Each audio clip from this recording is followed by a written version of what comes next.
And we're live. What is going on YouTube? I wanted to make this video because I want to start giving you guys a lot more inside look into my own fitness routine, my nutrition, the ups and downs, the struggles, the consistencies, the wins, the losses, all that sort of stuff. And I noticed that when I'm making a lot of these YouTube videos, I tend to be in my mindset, okay, this is what I'm going to talk about in this video. Let me talk about these 3 tips.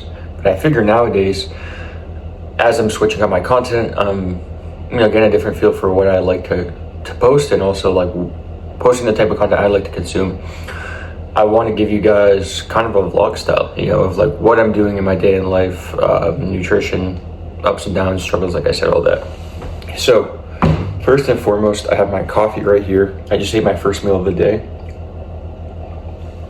Now, you guys, another big reason I want to make this video is I want you guys to see what it's actually like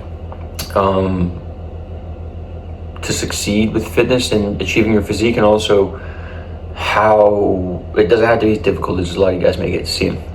So first meal of the day, I had a burger with some tomato, some sharp cheddar cheese, and 2 eggs. I didn't have a bun or anything, literally just protein and fats in that meal. And I also had a smoothie with just under a scoop of protein because I ran out, unfortunately. If you guys like Rise, R-Y-S-E, that's probably my favorite brand, even though I try not to do a lot of protein powder as much because the whey and the, additives and all that mainstream Shazam is not what I like to do. I feel way better when I'm eating whole foods, when I'm eating salads, vegetables, high proteins, minimal carbs, all that stuff. But I ran out. Best flavor, though, in my opinion, is probably either the peanut butter. However, I know Rise did a couple of collabs with other brands that I've heard good reviews about, but the only ones that I can say I've tried that are my favorites are the peanut butter, Skippy peanut butter, and then also it's called Loaded Cinnamon Crunch or Cinnamon Toast or something, I forget. But it's essentially like Cinnamon Toast Crunch. And bro, it is so good. It does not taste like cinnamony, nutmeggy like you would think. More like a cinnamon milky sort of flavor. I don't know how to describe it, but I highly recommend. So I basically put that with 105 grams of frozen blueberries and 81 grams of peaches. And I threw in some almond milk and made a probably 16 to 24 ounce, 20 ounce probably smoothie. And so I got 20 grams from the protein shake. I got 20 from the burger and 12 from the egg, so 52 gram protein meal, pretty solid. And then I'm sipping on this coffee, which has a little bit of half and half. Now, I try not to do a ton of dairy, but the few regular dairy products I consume are things like, I don't regularly do, but occasionally I'll have either cream or whole milk with coffee, because it just makes the coffee taste so much better, in my opinion. That'll be once or twice a month at most.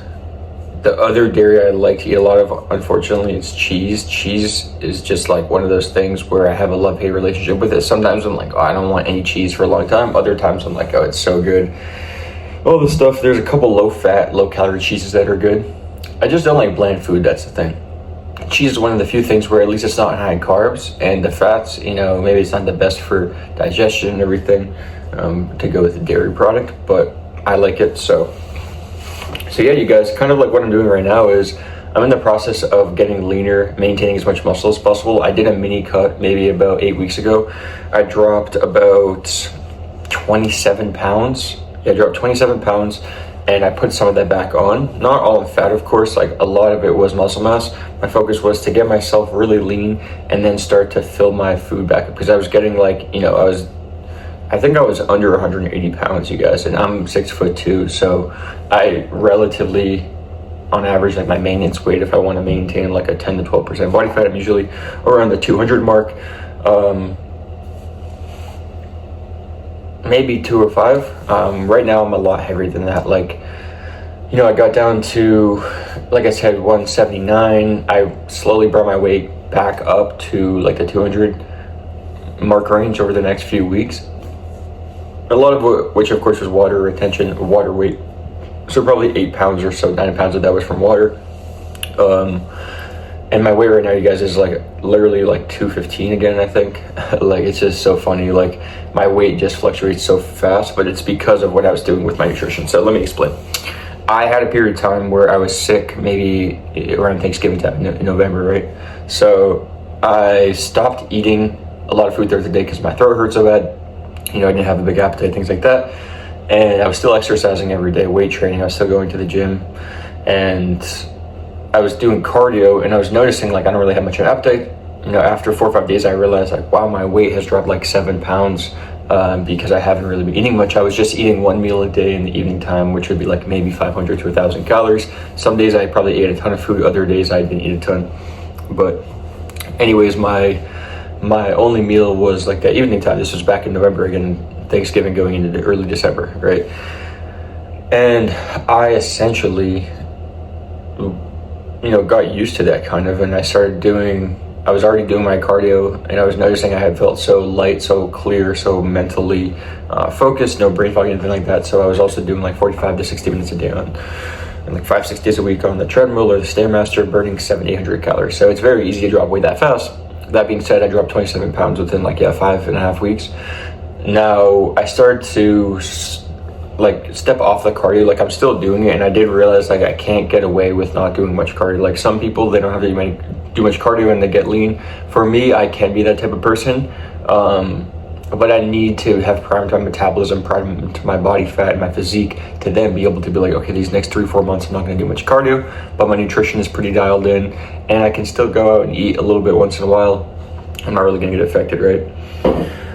Now, what I essentially am working on doing is getting leaner again. And so it's kind of like it was a mini cut into a somewhat intentional, somewhat unintentional bulk phase back into a cut, right? Because if you go through a cut for too long, you're essentially, when you're going into a cut for too long, like, eventually your body adapts to that. It stops burning so many calories. It starts conserving energy. Your body is less efficient with partitioning nutrients. So like your, carbs, fats, and protein, instead of your body being likely to replenish your glycogen stores, which are, essentially inside your muscle, like filling them up with the nutrients in the water. Like, you're more likely to store water retention, water weight, store body fat.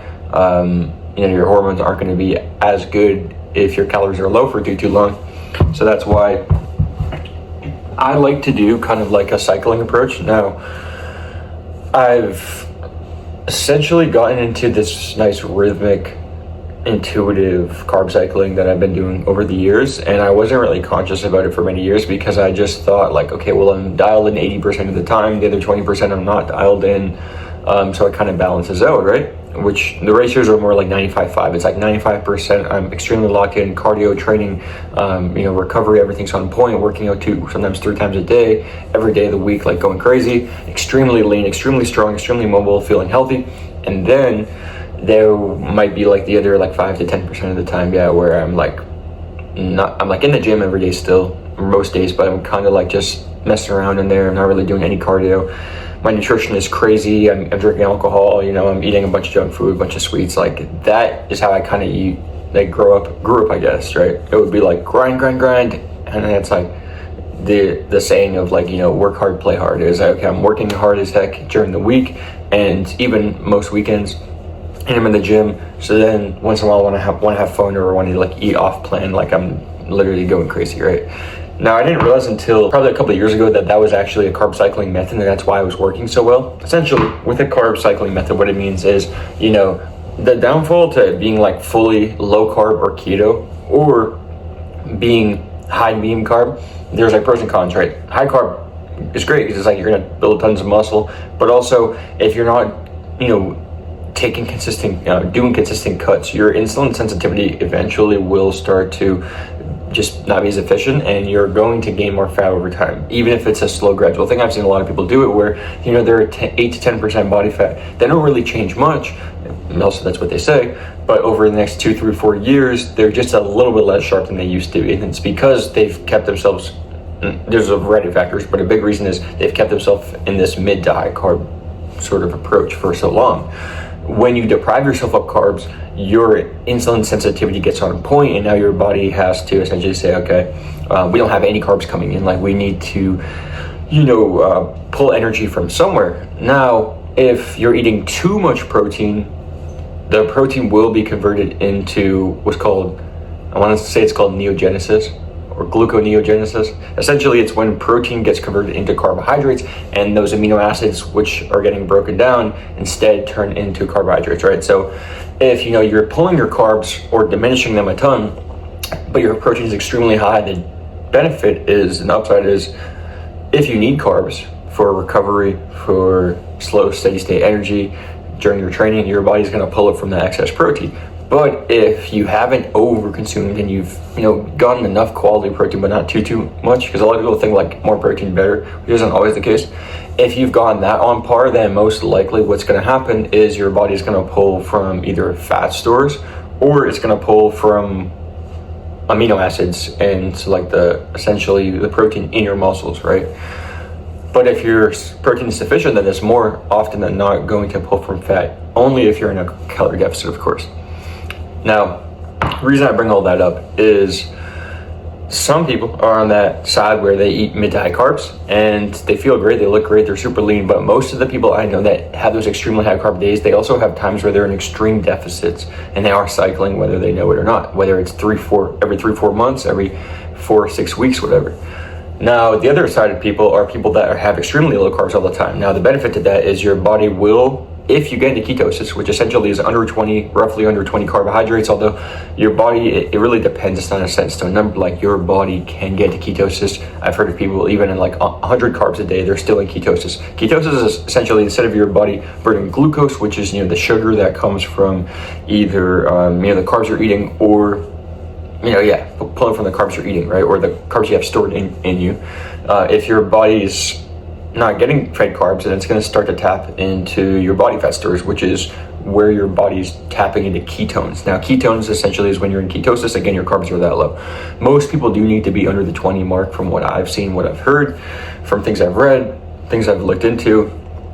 And so you do want to have them like extremely low. Like some people even try to get zero carbs. It's very hard to get zero carbs because milk product will be converted to carbs. Certain like fruit has carbs, you can't have any of that. Even like having black coffee, it might have like 1 or 2 carbs. So it's like there is a limit where you can't really have zero. It's very difficult at least to do so. I'm sure people have, but those people that do low carbs, it's great in the beginning. You drop a ton of water rate fast, and then you get to ketosis most of the time. Most people though that I speak with that have done keto, they've never actually gone and gotten their labs done and gotten their bloods tested to see whether or not they're in ketosis. And you need to do that to actually prove. I've done keto a couple times, but one time it was like a consistent, did it for like 4 weeks or something, right? 3.5 weeks before I was like, F this. And I didn't do blood testing, so I don't even know if I was in ketosis. So when people ask me, I would be like, yeah, I have no idea, which just made it difficult because I didn't have any data.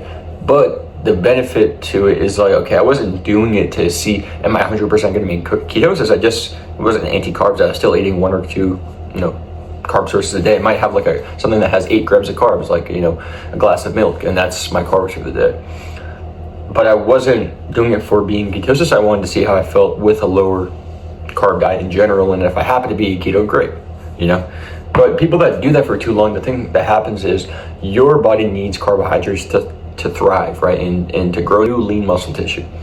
And so if you don't have any carbs or not enough in your system, you will start to pull from fat, but at some point during your training sessions, during your day-to-day, your body's going to pull from protein even if you have excess amounts. And again, if you have too much, then it's going to be converted into carbs and you're not going to be in ketosis anymore.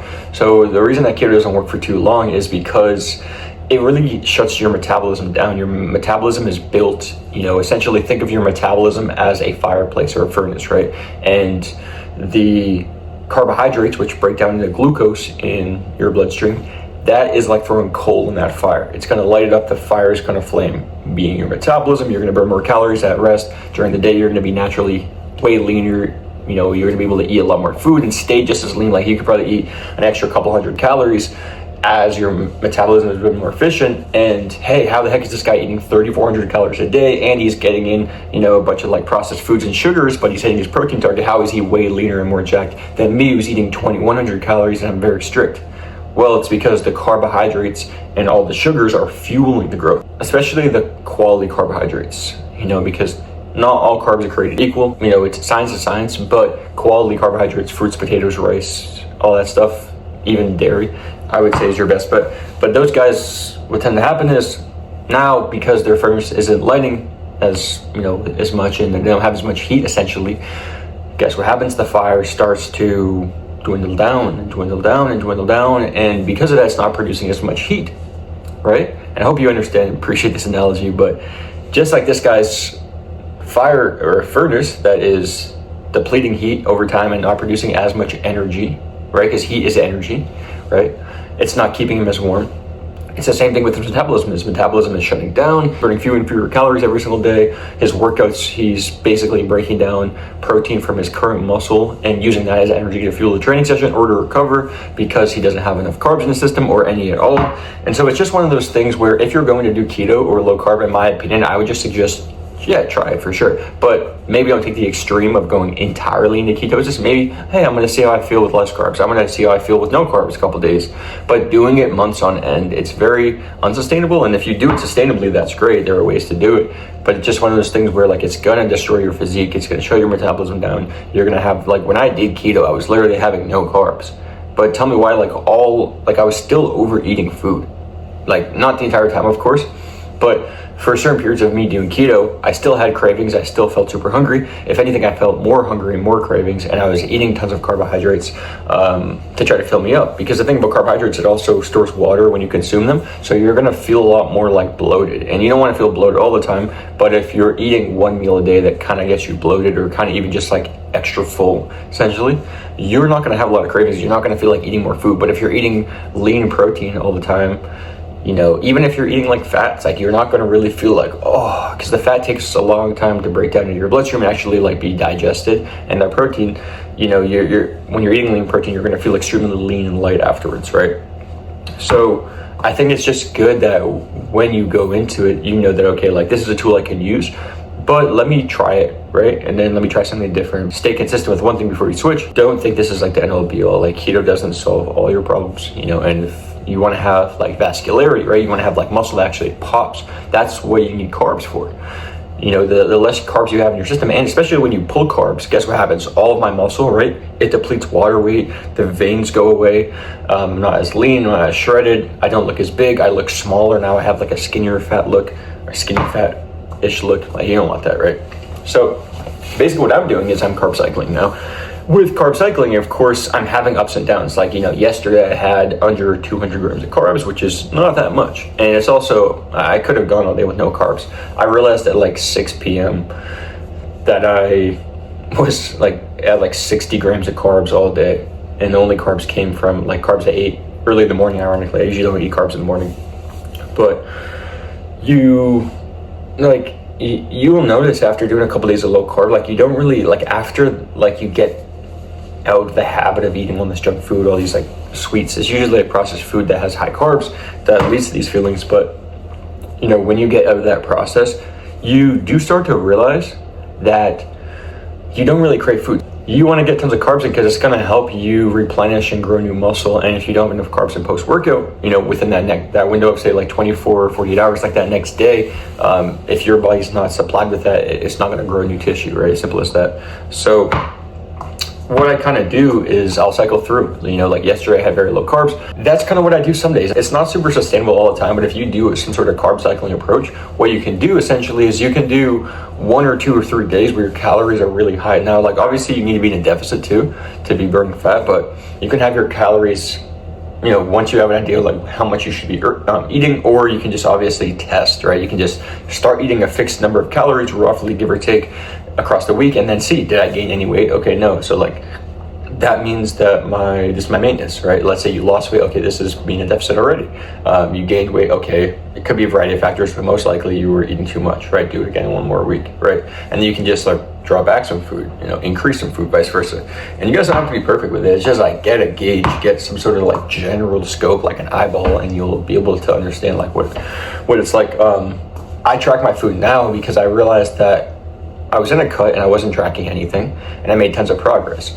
And that's when I lost the 27 pounds. But that's also when I was doing the cardio, when I was eating less food, and I didn't really have to worry. Now that I strategically brought my food back up to bring my carbs and all this stuff, I realized that if I don't track anything, I'm gonna start to lose sight, and I did. So that's why I'm tracking again. You should do tracking not as what does the tracker say? It's no, you should do it to learn the skill set of how to track, how to figure out calories. Protein and carbs have 4 calories per gram. Fats have 9.5 calories per gram.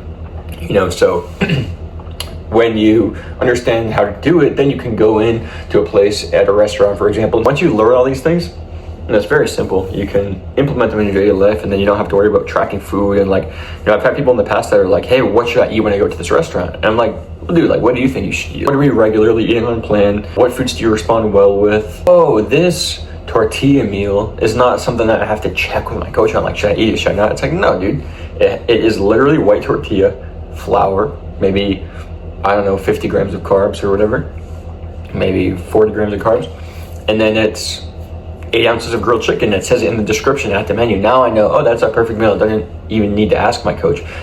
Versus nowadays, I want to teach my clients to understand when they go out and about how to make these decisions for themselves. Just like my school community, Achieve Your Ideal Physique. If you want to jump into free community, you can just join, and I'll accept you if I feel like you're a good fit.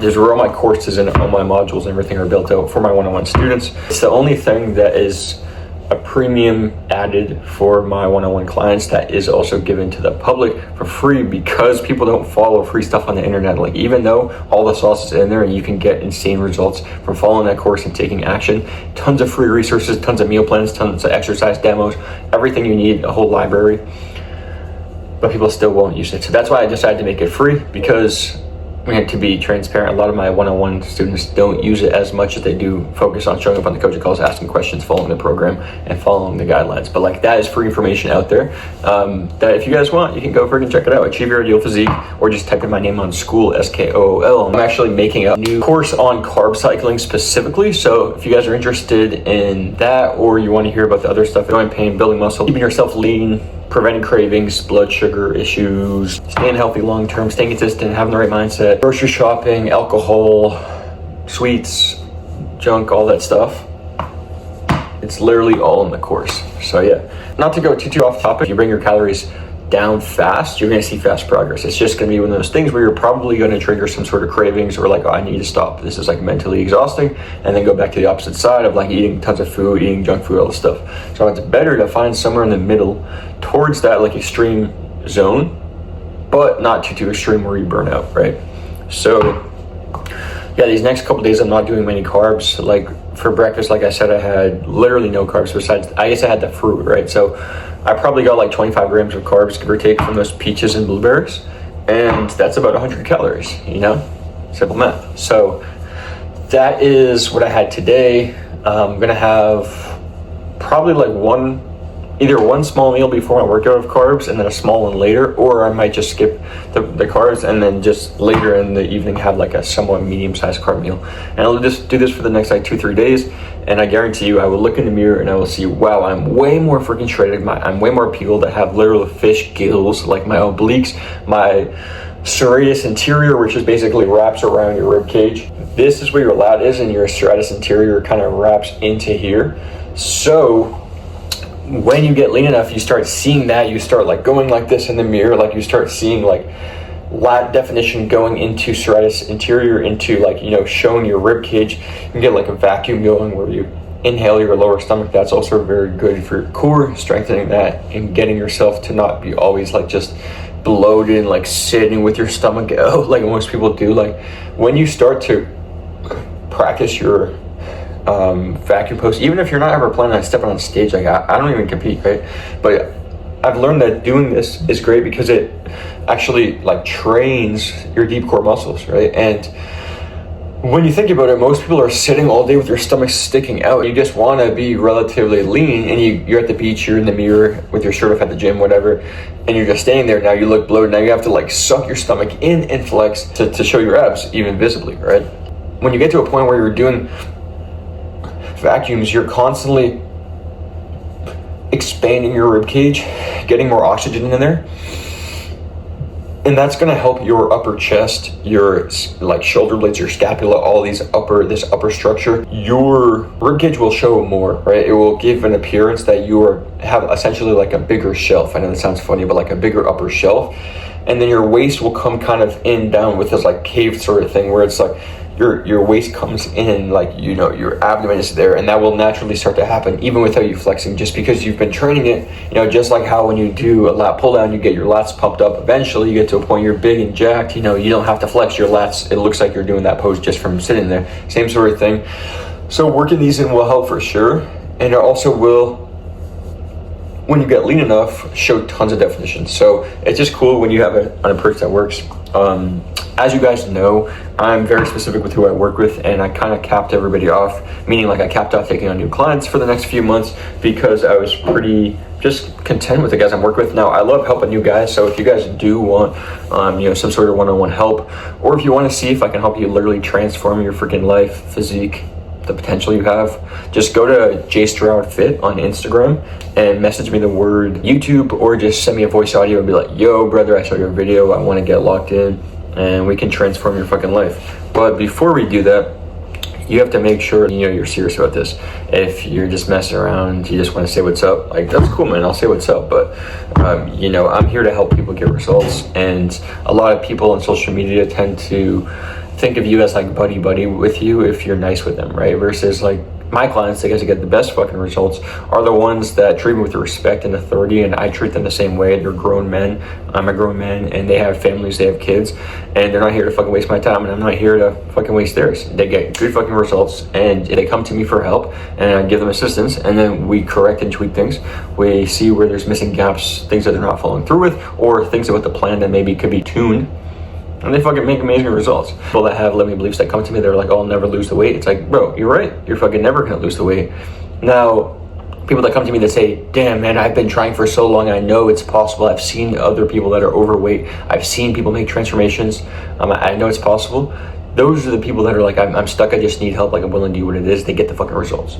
So DM me on Instagram and YouTube, or just send me a voice note and tell me if that's you. If it's not, realistically, like, it's not gonna help anybody for us to just connect, because I'm not on social media, I'm on Instagram, on YouTube, to make friends, to be fucking buddy with you. I have my friends in real life, and those guys know who they are. But like social media people, like, I love my followers, I love my fans, you know, I love the guys that support me, but having people that like reach out that just want to make friends, it's like, bro, it's not serving either of us, you know. Like, I'm not here to be your friend, like I'm here to be a coach, whether it's yours or somebody else's.